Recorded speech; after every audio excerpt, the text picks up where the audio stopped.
Hi నమస్తే welcome to Mara media. నేను మీ కేవీఆర్. ఆంధ్రప్రదేశ్ మాజీ ఐపీఎస్ అధికారి senior police officer AB Venkateswara Rao గారు మొన్న కమ్మకుల సమ్మేళనంలో చేసిన కామెంట్స్ ఎంత రచ్చరచ్చగా రేపుతున్నాయో చూసినాం కదా. రెండు తెలుగు రాష్ట్రాల్లో ముఖ్యంగా రెడ్డి సామాజిక వర్గంలో ఆయన వ్యాఖ్యలు విపరీతంగా వైరల్గా మారినాయి. ఎక్కడ ఏ నలుగురు కలిసినా కూడా బార్లలో, వైన్ షాప్లలో, తర్వాత రకరకాల మీటింగ్లలో ఈయన గురించిన చర్చనే పెద్ద ఎత్తున జరుగుతూ ఉంది. ఆయన ఏ రేంజ్లో కామెంట్ చేశారో నిన్న ఒక స్టోరీలో కూడా చూపించిన కదా. వైఎస్ రాజశేఖర రెడ్డిని బూచిగా చూపెడుతూ అంటే కమ్మ సామాజిక వర్గాన్ని ఒక విషవృక్షంలా మాదిరిగా ట్రీట్ చేసిన విధానం వైఎస్ పీరియడ్లో అంటే అప్పుడు విత్తనాలు పడితే జగన్మోహన్ రెడ్డి దాన్ని మహావృక్షంలా మార్చారు అని చెప్తూ, తర్వాత వైఎస్ హయాంలో తనకు ఎక్కడ కూడా పెద్దగా పోస్టింగ్స్ ఇవ్వకపోగా బాగా వేధించారు. మొత్తం 30 ఏళ్ల సర్వీస్లో 15 ఏళ్ల పాటు మంచి మంచి పోస్టులలో సర్వీస్ని ఇచ్చాము. ఇంకొక 15 ఏళ్ల పాటు ఇన్సిగ్నిఫికెంట్ అంటే గుర్తింపు లేని అప్రాధాన్య పోస్టులో నలిగిపోవాల్సి వచ్చిందని చెప్పి ఆయన మాట్లాడిన వ్యాఖ్యలు. ఇక మళ్ళీ అదంతా వినిపిస్తే పెద్ద సోదైతే కానీ వాస్తవానికి వైఎస్ రాజశేఖర రెడ్డి నిజంగానే ఈయన ఏమైనా లూప్ లైన్లో పెట్టిండా అనేది ఒకసారి మీకు చెప్పే ప్రయత్నం చేస్తా. 2004లో వైఎస్ రాజశేఖర రెడ్డి మే 14న అధికారంలోకి వచ్చింది కదా. వచ్చిన వెంటనే ఏబి వెంకటేశ్వరరావు గారిని జూన్లో విజయవాడ పోలీస్ కమిషనర్గా నియమించారు. అప్పట్లో విజయవాడ గూండాయిజం, రౌడీజం గురించి మొత్తం దేశవ్యాప్తంగా పెద్ద ఎత్తున చర్చ జరుగుతున్న తరుణంలో అంతటి కీలక ప్రాంతానికి కమిషనర్గా చేయడం అది పెద్ద పోస్టింగ్ కాదా? తర్వాత రెండోది, తర్వాత అప్పటి రాష్ట్ర రాజధాని హైదరాబాద్ నగరానికి జాయింట్ కమిషనర్గా పోస్టింగ్ ఇచ్చింది వైఎస్ రాజశేఖర రెడ్డి కాదా? ఆ తర్వాత కీలకమైన రాష్ట్ర police administration and recruitment ఏపీఎస్పీలో posting ఇచ్చింది వైఎస్ రాజశేఖర రెడ్డి హయాంలో కాదా? వైజాగ్ లాంటి కీలక రేంజ్కి ఐజీగా నియమించింది వైఎస్ఆర్ హయాంలోనే కదా. 2010లో వైఎస్ఆర్ మరణం తర్వాత రోసయ్య గారు ముఖ్యమంత్రిగా ఉండగా మార్చి 23న APSP Hyderabad బెటాలియన్కు ఐజీగా non vocal posting ఇచ్చారు. వైఎస్ఆర్ ఆయన అంటే 5 ఏళ్ల పీరియడ్లోనే, అంటే రెండోసారి ముఖ్యమంత్రి అయిన 3 నెలలకే ఆయన అనంతలోకాలకు వెళ్ళిపోయారు. కానీ ఈ 5 ఏళ్ల పీరియడ్లోనే విజయవాడ కమిషనర్గా, గ్రేటర్ హైదరాబాద్లో సిపిగా, ఆ తర్వాత వైజాగ్ ఐజీగా, తర్వాత ఏపీఎస్పీ బెటాలియన్ ఐజీగా ఇన్ని ప్రాధాన్యంగా పోస్టులు ఇచ్చిన ఆయనకు ఈయన ఇచ్చిన కీర్తి ప్రతిష్టలేంది? వైఎస్ తనను వంచాడు, వేధించాడు అని చెప్పి ఆయన వేసిన ముద్ర. దీన్ని తిన్నింటి వాసాలు లెక్క పెట్టడం కాదు, ఇప్పుడు ఇదే జరుగుతుంది డిస్కషన్ అంతా. వాస్తవానికి ఆయన ఒక మంచి సుపీరియర్ ఆఫీసరు, టోపీ మీద 3 సింహాలు పెట్టుకున్న అంటే కనిపించే 4వ సింహం అని చెప్పి అందరూ ముఖ్యమంత్రులు కూడా ఆయనకు మంచి పోస్టింగ్లో ఇచ్చారు. కానీ 2019లో ఏమైంది? వైఎస్ జగన్మోహన్ రెడ్డి ఈయన అంటే చంద్రబాబు నాయుడు ఈయనను అడ్డం పెట్టుకొని ఇజ్రాయెల్ నుంచి పెగాసస్ టెక్నాలజీని తీసుకొచ్చి వాట్సాప్లలో ఇంకా రకరకాల పరికరాలను ట్రేస్ చేసి వైసీపీ నేతలను అత్యంత దారుణంగా వేధించి ఫోన్ ట్యాపింగ్లకు గురి చేసి ఆఖరికి తెలంగాణ సీఎం కేసీఆర్ సైతం అప్పట్లో ఈయన మీద విరుచుకుపడ్డాడు. అంటే ఫోన్ ట్యాపింగ్కు ఆంధ్రప్రదేశ్ ప్రభుత్వం తెరలేపింది. అందులో ఇంటెలిజెన్స్ అధికారిగా పనిచేసిన ఏబి వెంకటేశ్వరరావు దీనికి కీలక సూత్రధారి అని చెప్పి కేసీఆర్ గవర్నమెంట్ పలు సందర్భాల్లో బహిరంగంగా బాహటంగానే మాట్లాడింది. దాన్ని వైఎస్ఆర్సీపీ కోర్టులలో, డిఓపిటీలో రకరకాలుగా ప్రతిపక్షంలో ఉన్నప్పుడు కోర్టులలో కేసులు వేసి రకరకాలుగా అంటే విశ్వ ప్రయత్నం చేసినా కూడా చంద్రబాబు గారు ఆయన నెత్తి మీద పెట్టుకున్నారు. అది ఆ సంగతి పక్కన పెడితే 2022లో ఈయనను ప్రభుత్వ విధుల నుంచి సస్పెండ్ చేస్తూ, ఎందుకంటే అప్పటికే ఈయనకు సంబంధించిన మొత్తం డాటా అంతా సేకరించి డిఓపిటీకి కోర్టులలో అన్నింటిలో సబ్మిట్ చేసిన తర్వాత ఈయన పనికిరాడు అని చెప్పి కోర్టులు డిసైడ్ చేసిన తర్వాత సస్పెండ్ చేసిరు. దాని తాలూకా కథనం మీకు ఒకసారి చూపిస్తా చూడండి. ఏ division bench of the high court comprising justice Satya Subbareddy and Venkata జ్యోతిరామయ్య Pratap on Thursday morning declined to set aside an appeal filed by the state against the CAT order, paving the way for Mr. Venkateshwar Rao to seek a posting with just one more day to go for his superannuation. He is due to retire on May 31, 2024.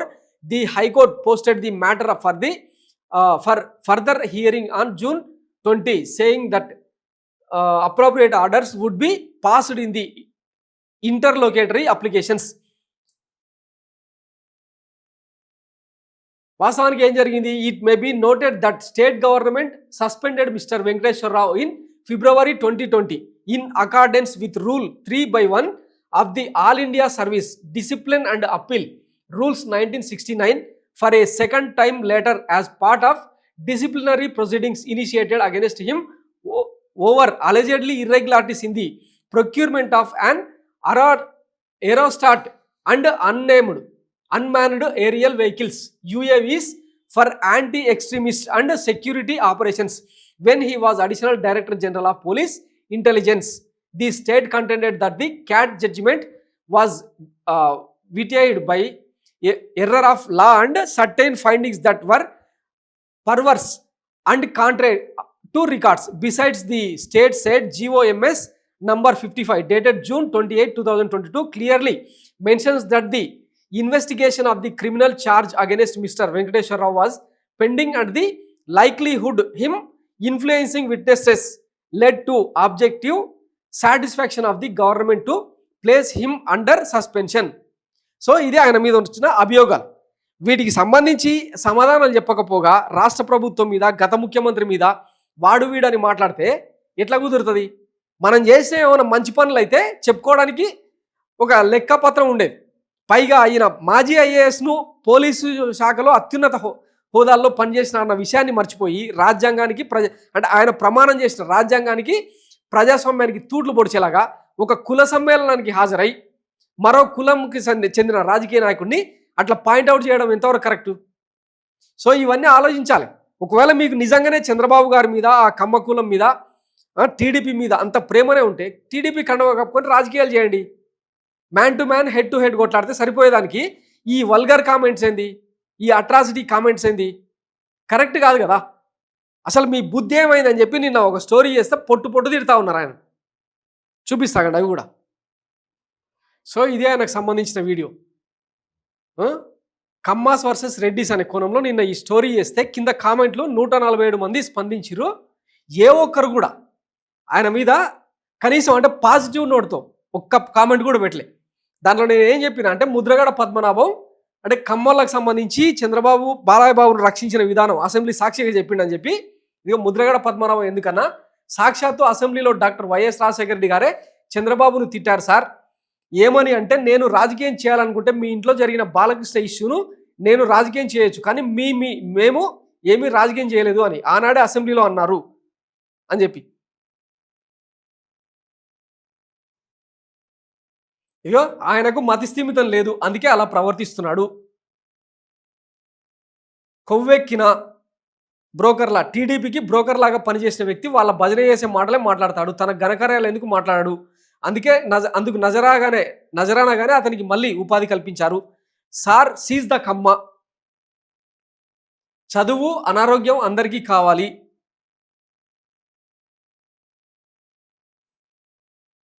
Not only AB Venkateswara Rao గారు, even NTR also support Kamma. That is why the కారం చేడు situation they are dropped in the CBN. Most of the people of the Kamma persons are corrupted through the CBN regime.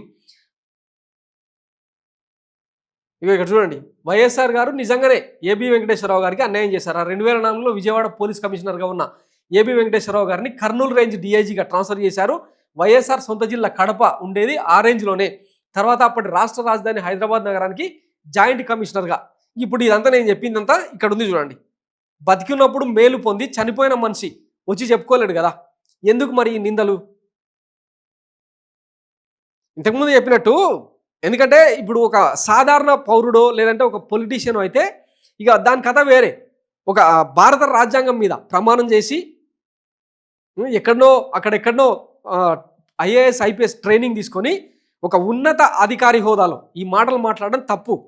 So దీనికి ఆయన క్షమాపణలు చెప్పాలని విజ్ఞప్తి చేస్తూ, thanks for watching Mara media. నేను మీ KVR. Thank you.